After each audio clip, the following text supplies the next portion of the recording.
नमस्ते। आज म तपाईहरुलाई झिलिङ्गा कसरी बनाउने भनेर देखाउँछु, त्यो पनि भातबाट। झिलिङ्गाको लागि यहाँ मैले 6 टोपी चामल भिजाएर राखेको छु। यो लकडाउनले गर्दाखेरि चाहिँ पिठो ल्याउन नभ्याएको कारणले चामलकै पहिला सुरु भात पकाउनुहोस्। हामीले झिलिङ्गाको लागि चाहिँ अलिकति गिलो टाइपको भात पकाइदा पनि हुन्छ। पाकिसकेको भातलाई राम्ररी मार्नुहोस्।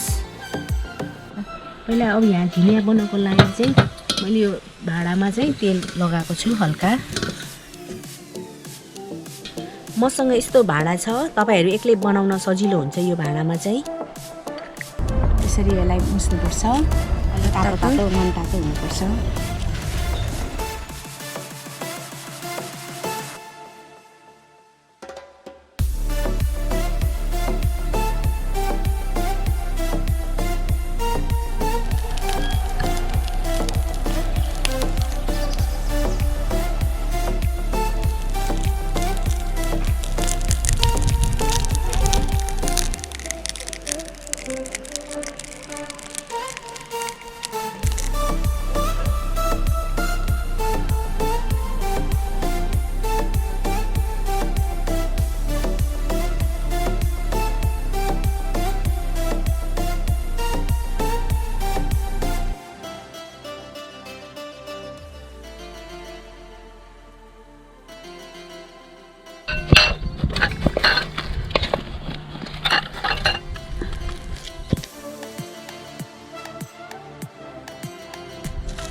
अब हाम्रो झिलिङ्गा सुकाएर तारेर खानको लागि रेडी भयो। अब हाम्रो झिलिङ्गा खानको लागि तयार भयो।